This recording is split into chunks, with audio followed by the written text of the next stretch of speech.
Assalamualaikum warahmatullahi wabarakatuh. Kembali lagi bersama saya Prasetyo Fadaditya dan rekan saya Alika Nugraha. yang selama 30 menit ke depan akan menemani Anda dengan cerita-cerita menarik di sepak bola hanya di propaganda program sepak bola. Untuk Anda. Mantap sekali. Gimana kabarnya, Kak? Alhamdulillah.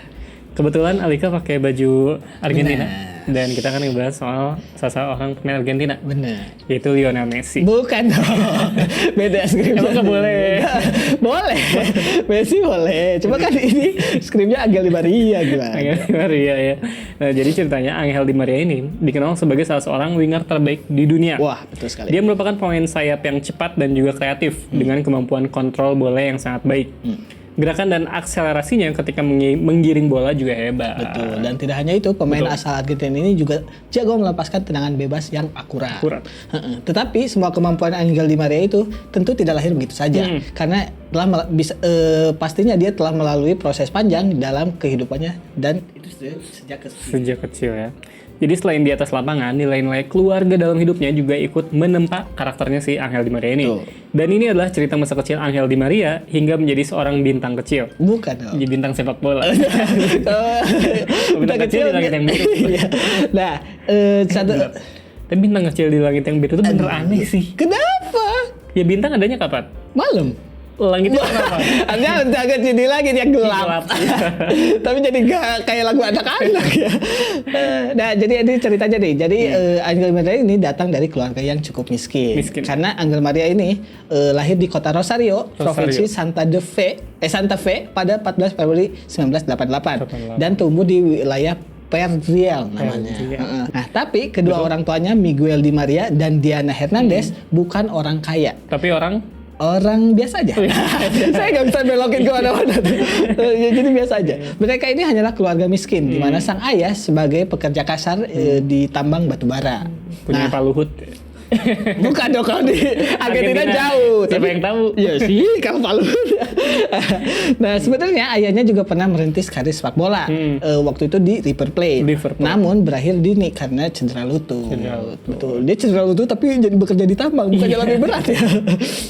Dengan upah yang kecil, orang tuanya mesti berjuang keras untuk memberikan sang putra sepasang sepatu bola. Waduh. Kalau sepasang merpati kan mau nikah. Iya. Jadi terbang dong.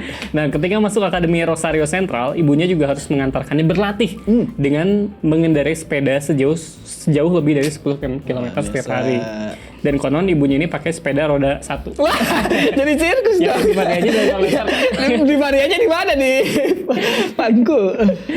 Angel Di Maria pun terpaksa pula membantu mengisi karung batu bara milik ayahnya dengan batu ginjal. Dia udah cukup cerita sendirinya membantu ayahnya kerja juga. Kenapa dengan batu ginjal? Jadi dia membantu mengisi karung batu bara milik ayahnya agar ibunya bisa mengantarkannya lebih awal gitu. Dan tidak jauh seperti sekarang. Sebenarnya Di Maria ini emang terlahir dengan tubuh yang kurus. Ya. Bahkan hingga sekarang kan, hingga dia dijuluki El Video. Karena kerempeng seperti mie, itu julukannya. Nah, kalau mie yang jadi aktris ya Pak? Wah, ini kan tiba-tiba. Mie yang jadi aktris suka Alika tonton. Langsung saya Miyabi. Enggak. Mika Tambayong. Kok Miyabi? Kok saya menjuruskan sendiri sih? Karena saya Mika Tambayong. Miyabi pas dia film-film di Indonesia kan banyak. Salah ya, kenapa saya menjerumuskan diri sendiri? Nah, tapi yang dengan posturnya itu, walaupun dia tadi kurang meyakinkan, itu pula tapi yang membuat Angel Di Maria jadi lebih lincah di lapangan hijau. Lebih agile. Nah, menurutnya meski kurus, ternyata dia emang sudah aktif sejak kecil. Sang bocah sungguh tidak bisa diam, sehingga rumahnya selalu berantakan sepanjang hari. Jadi ya baca yang kebanyakan sugar rush. Nah, pernah suatu kali ketika masih berusia setahun, Angel Di Maria ini jatuh dan terjebak di dalam sumur di rumahnya. Aduh, saking aktifnya mungkin aktifnya. Untung saja dia berhasil segera diselamatkan sebelum kehabisan nafas karena tenggelam. Karena yang susah diselamatkan itu biasanya kalau udah jatuh dan terjebak ke dalam friendzone. Wah, jatuh dan tak bisa bangkit lagi. Bangkit lagi kalau udah kayak gitu kan. Udah dianggap temen. Jadi sedih. Nah, karena tingkah hiperaktifnya itu, sang ibu membawanya ke dokter. Hasilnya oleh dokter, dia disarankan bermain sepak bola agar energinya yang tak terbatas bisa tersalurkan. Sejak itulah Angel Di Maria pun bermain bola. Dan sebenarnya sama kayak di Bandung, Kak. banyak anak sekolah yang hiperaktif. Iya betul. Jadi mereka disalurkannya ke geng motor. Wah, Itu motornya yang interaktif, bukan anaknya. Padahal itu ya wali kota, wakil wali kota sebelumnya ya, yang ditangkap KPK. Dia tuh dulunya mantan ketua PSSI. Iya, ada banget ya. Harusnya anak-anak yang masuk bisa disalurkan ya. Perbanyak lapangan bola, bukan perbanyak geng jalanan. Bener. Nah, jadi emang sejak usia 4 tahun nih ada cerita dari jalanan Pedreal, Angel Di Maria ini bergabung dengan klub lokal bernama Torito. Sebuah momen unik dalam karir sepak bolanya terjadi di tim kecil tersebut. Karena suatu ketika seorang pemain bakat dari Rosario Central menemukannya sedang bermain dan menawarkan untuk bergabung dengan mereka. Jadi ya, awalnya cuma belum di Rosario Central tadi, awalnya cuma di Torito itu. Namun dia itu tidak bisa menerimanya karena sudah lebih dulu berjanji untuk bermain dengan Torito. Jadi dia ada keterikatan dengan Torito. Pemandu bakat itu tak kehilangan akal dan mencoba membujuk klub kecil tersebut agar bersedia melepaskan Angel Di Maria.